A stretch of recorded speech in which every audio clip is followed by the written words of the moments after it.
मैं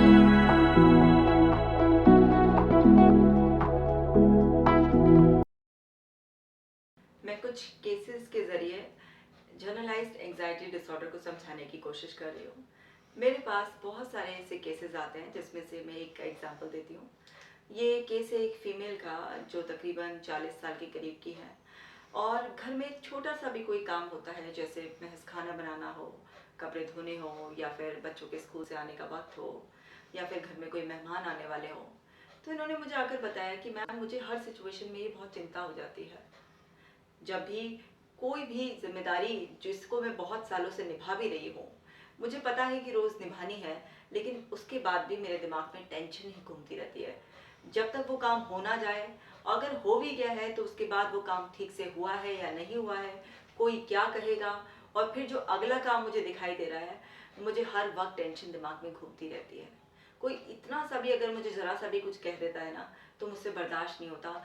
वही बात 3-4 दिन तक मेरे दिमाग में घूमती रहती है। मुझे बहुत रोना आता है, नींद नहीं आती है रात को। अगर आ भी जाती है, कभी भी आँख खुलती है, तो फिर बार-बार वो बात मेरे दिमाग में घूमती रहती है। ऐसा लग रहा है कि मैं इतना ज़्यादा सेंसिटिव हो गई हूँ, मैं इतना ज़्यादा कमज़ोर हो गई हूँ कि मुझसे बिल्कुल भी बर्दाश्त नहीं हो रहा है। जब मैंने उनसे बहुत सारी और बातें की, तब मुझे पता चला कि उनके जितने भी सिम्टम्स थे, जो उन्हें घबराहट रहती थी, जो उन्हें डर लगता था, उन्हें लगता था कि वो कोई भी काम ठीक से नहीं कर सकती हैं, हर बात में दूसरे क्या सोच रहे हैं, दूसरे क्या कहेंगे, वही चिंता रहती थी। और उन्हें ऐसा लगता था कि जैसे उनका दिमाग में नेगेटिव थॉट्स प्रोड्यूस करने की एक मशीन है। क्योंकि कोई भी सिचुएशन, जैसे कि अगर उनके हस्बैंड थोड़ा सा लेट हो गए, तो दिमाग में सीधा ये आता था कहीं हस्बैंड को कुछ आज हो ना गया हो। तो उन्हें कई बार अपने ऊपर भी इतना गुस्सा आता था, फ्रस्ट्रेशन होती थी कि आखिर मैं इतना गलत अपने ही हस्बैंड के बारे में, बच्चों के बारे में कैसे सोच सकती हूँ। क्योंकि उन्हें नहीं पता था कि वो जनरलाइज्ड एंजाइटी डिसऑर्डर से पीड़ित हैं। तो जब उनकी पूरी हिस्ट्री ली, तब पता चला कि वो जनरलाइज्ड एंजाइटी डिसऑर्डर से पीड़ित हैं। अब इस डिसऑर्डर में होता क्या है? इस डिसऑर्डर में कोई भी व्यक्ति हर समय छोटी छोटी बात पर उसका मन चिंता से घिरा रहता है। ऐसा नहीं है कि ये केवल फीमेल्स को ही होता है, मेल्स को भी होता है, लेकिन हाँ, फीमेल्स में ज़्यादा पाया जाता है, क्योंकि वैसे भी फीमेल्स थोड़ा ज़्यादा भावुक होती हैं। अब उनको छोटी छोटी बातों की चिंता रहती है। जिस भी व्यक्ति को ये जनरलाइज्ड एंजाइटी डिसऑर्डर है, उनका मन बहुत ही छोटे छोटे स्मॉल इश्यूज़ पर भी बहुत ज़्यादा ओवर थिंक करता है।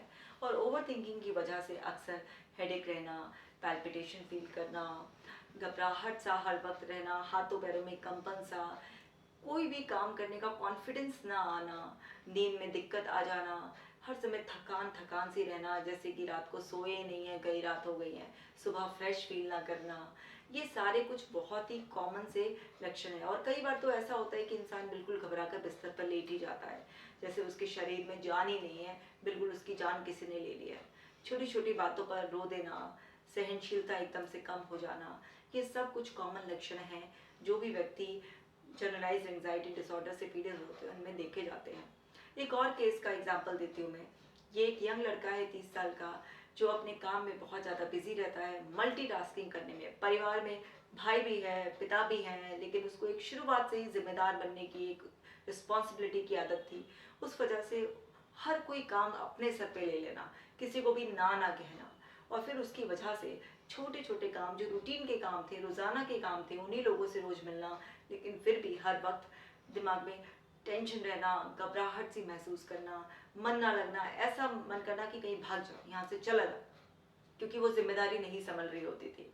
और सारे टेस्ट कराए जाते हैं, अगर पैथोलॉजिकल फाइंडिंग्स जो होती हैं वो बिल्कुल नॉर्मल होती हैं।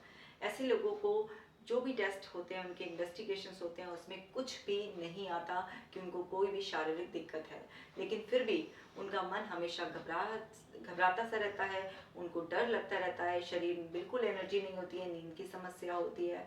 तो ये सारी जो परेशानियां होती हैं, वो जनरलाइज्ड एंजाइटी डिसऑर्डर की वजह से होती हैं। बातें कोई बड़ी नहीं होती हैं, इसलिए शुरुआत में ध्यान नहीं दिया जाता है। घर वाले भी ऐसे समझा देते हैं कि तुम्हारी तो आदत है छोटी छोटी बातों पर चिंता करने की, थोड़ा अच्छा सोचा करो, पॉजिटिव सोचा करो। लेकिन ऐसा कहने से इस व्यक्ति का काम नहीं चलता है, क्योंकि ये तो उस व्यक्ति को भी पता होता है कि भाई अब खाना बनाना है, या कपड़े संगवाने हैं, या घर में मेहमान आने हैं, ये तो है ही जीवन का हिस्सा, अब इसमें चिंता कर कर ही क्या करना है। लेकिन घर वाले वो इसी तरीके से समझाते हैं, और ऐसे समझाने से इस व्यक्ति का कोई खास फायदा नहीं होता है। लोग फिर कहते हैं मेडिटेशन कर लो, चलो एक्सरसाइज कर लो, घूमने चले जाओ, आपको कुछ बेनिफिट मिलेगा।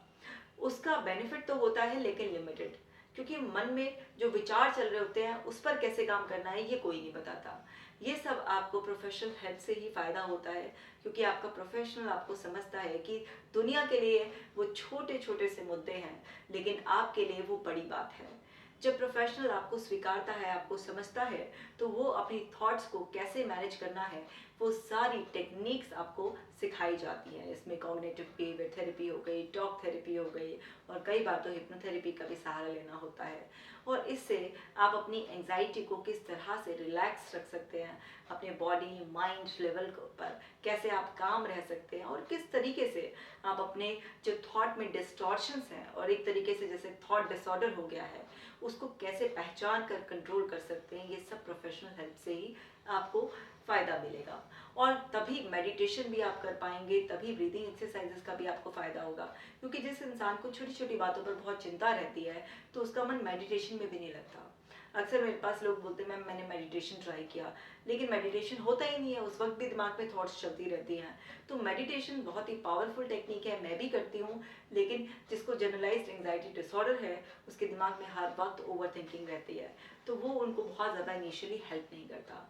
अच्छा, ये डिसऑर्डर बाकी डिसऑर्डर की तरह बहुत ज़्यादा सीवियर सिम्टम्स नहीं प्रोड्यूस करता है कि एकदम से इंसान बहुत पैनिक हो गया या ऐसा हो गया, तो इस पर थोड़ा सा लोग कम ध्यान देते हैं, लेकिन इस पर ध्यान देना चाहिए, क्योंकि जब ये बढ़ जाता है और अपने एक्सट्रीम पर आता है, तो तरह तरह के फियर्स फोबियास आपको आते हैं, और फिर जनरलाइज्ड एंजाइटी डिसऑर्डर से ये पैनिक अटैक्स में भी कन्वर्ट हो जाता है, और आपकी डे टू डे फंक्शनिंग बहुत ज़्यादा इफेक्ट होने लग जाती है।